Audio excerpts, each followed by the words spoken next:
আসসালামু আলাইকুম viewers, welcome to Hena's craft channel. আজ আমি আপনাদের দেখাবো পটল দিয়ে গরুর মাংস রান্না। গরুর মাংস 1 কেজি ছোট টুকরো করে কেটে নিয়েছি। 6 থেকে 7টি পটল খোসা ছাড়িয়ে 2 টুকরো করে কেটে নিয়েছি।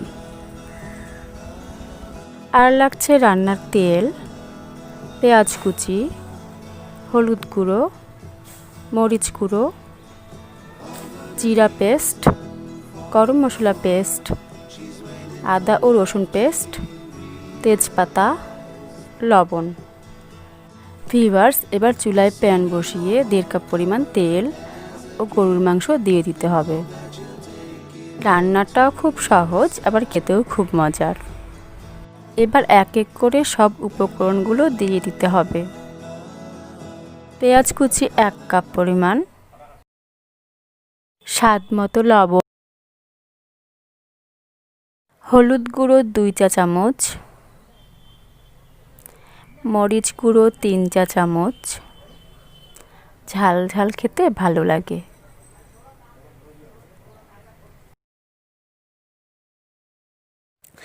জিরা পেস্ট 2 চা চামচ, গরম মশলা পেস্ট 2 চা চামচ,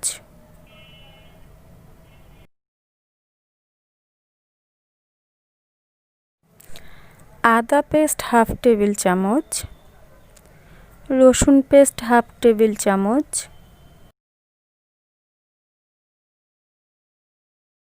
এবার মাংসের সাথে সব উপকরণগুলো খুব ভালোভাবে মিক্সড করে নিতে হবে।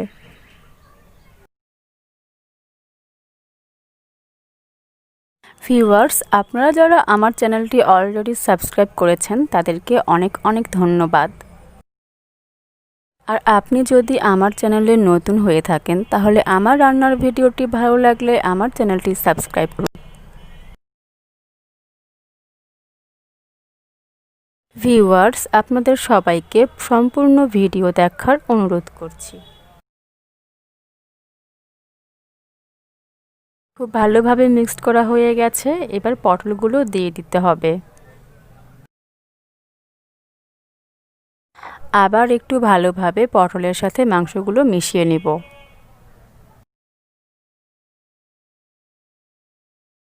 ভিউয়ার্স, শুধু মাংস খেতে খেতে একঘেয়েমি হয়ে আসলে মাংসের মধ্যে মাঝে মাঝে এভাবে আলু বা পটল দিয়ে রান্না করে খাবেন, খেতে কিন্তু খুব ভালো লাগে। এবার দিয়ে দিতে হবে পরিমাণ মতো পানি, যেন মাংস সেদ্ধ হয়ে যায়।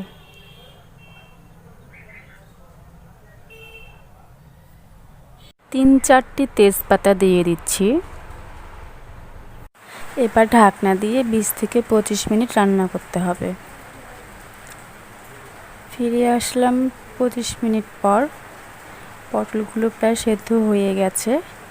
এখন এগুলো তুলে নিতে হবে, তা না হলে মাংস কষানোর সময় ভেঙে যাবে। এবার খুব ভালোভাবে মাংস কষাতে হবে যতক্ষণ না পানি কমে আসে। ঘন ঘন নাড়তে হবে। ভিউয়ার্স, অনেকেই বলে এত ভালো করে রান্না করি মাংসের স্বাদ আসে না কেন? আসলে পরিমাণ ঠিকভাবে দিলে আর ভালোভাবে কষালে স্বাদ অবশ্যই আসবে। ভিউয়ার্স, অনেকেই বলে এত ভালো করে রান্না করি তাও কেন স্বাদ হয় না? আসলে পরিমাণটা ঠিকভাবে দিলে আর ভালো মতো কষালে স্বাদ অবশ্যই হবে। পানি প্রায় কমে এসেছে। এখন আবার একটু পানি দিয়ে আবার কষাবো। এভাবে 3 থেকে 4 বার পানি দিয়ে দিয়ে কষাতে হবে। কষানো হয়ে গেছে। এবার সামান্য একটু পানি দিয়ে পটলগুলো দিয়ে আরও কিছুক্ষণ ঢেকে রান্না করব। ঝোল আর একটু কমে এলে নামিয়ে নিতে হবে। ভিউয়ার্স, পটল দিয়ে গরুর মাংস রান্না কেমন লাগলো কমেন্ট করে জানাবেন।